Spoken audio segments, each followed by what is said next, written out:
Comment le Portugal se dirige vers le plein emploi en faisant l'inverse de ce qu'exige Bruxelles?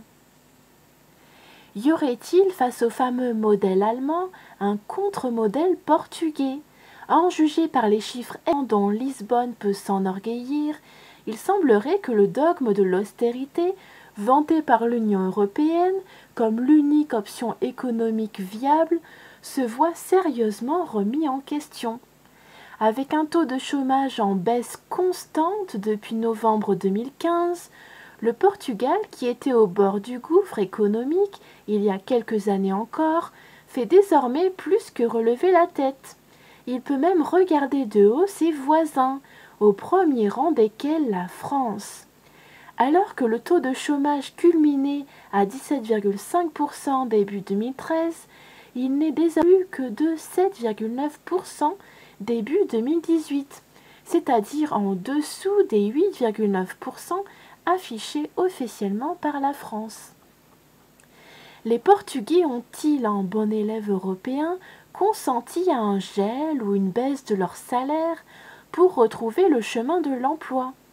Bien au contraire, le salaire minimum a été augmenté de 530 € à 557 € en 2017 et doit être porté à 600 € en 2019. Lisbonne aurait-elle alors suivi l'exemple français et allemand en soulageant la fiscalité des entreprises? Là encore, pas du tout. Le gouvernement portugais a par exemple créé une taxe pour toutes les entreprises au chiffre d'affaires supérieur à 35 millions d'euros. En réalité, sur de nombreux points, la politique économique portugaise prend le contre-pied total de celle qui est recommandée par Bruxelles et appliquée par Berlin ou Paris depuis plusieurs années.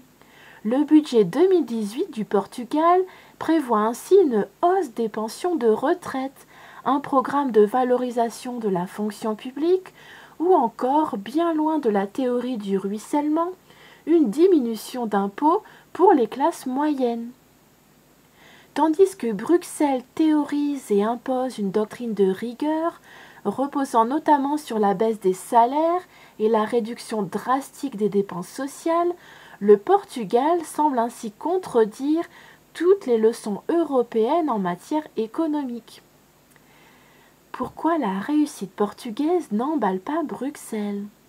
Le gouvernement de gauche d'António Costa peut se targuer d'avoir mis en pratique, et avec succès, une politique économique ambitieuse. Pourquoi dès lors le modèle portugais est-il si peu vanté dans l'Union européenne et si peu visible dans la presse? Sans doute parce qu'il démontre que les politiques de relance, un concept devenu quasi tabou en Europe, peuvent bel et bien porter leurs fruits. Celle-ci repose sur une idée simple, stimuler la consommation en améliorant les salaires et ainsi remplir les carnets de commandes des entreprises avec des effets positifs pour l'investissement et la productivité.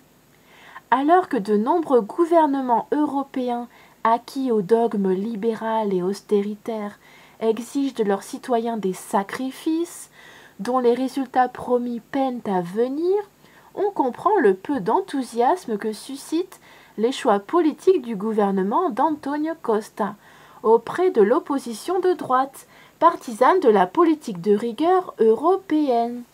Le Premier ministre portugais n'hésite d'ailleurs pas à attaquer de front la ligne jadis suivie par la droite, en conformité avec les attentes de l'Union européenne. Je cite, « La politique d'austérité suivie ces dernières années a eu conséquence une augmentation sans précédent du chômage avec des effets sociaux dévastateurs sur les jeunes et les citoyens les moins qualifiés, ainsi que sur les familles et les milliers de Portugais au chômage. Elle a été aussi associée à une dévalorisation de la dignité du travail et des droits des travailleurs. Cette politique non orthodoxe irrite a fortiori les instances bruxelloises. La Commission juge d'ailleurs que le budget 2018 du Portugal ne satisfait pas aux exigences européennes de réduction des dépenses publiques fixé à 0,6%, puisqu'il ne permettrait qu'une diminution de 0,4%. L'Union européenne semble mal digérer que le Portugal fasse mentir le mantra bruxellois selon lequel seule une réduction des dépenses publiques permet de diminuer le déficit budgétaire. En démontrant qu'une politique de la demande est capable d'enclencher un cercle vertueux conduisant à l'accroissement des recettes de l'État, Lisbonne remet en cause les fondements mêmes d'un dogme économique que l'Union européenne s'acharne à croire gravé dans le marbre, à moins qu'il ne s'agisse de son ADN même.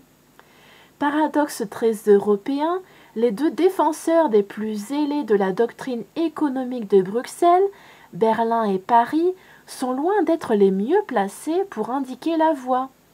Avec une croissance qui ralentit, une consommation en baisse et des investissements moindres au premier trimestre 2018, la France et l'Allemagne pourraient se montrer moins sûres d'elles.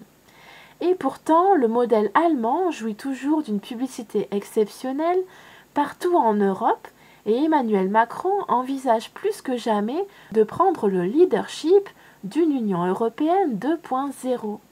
À plus.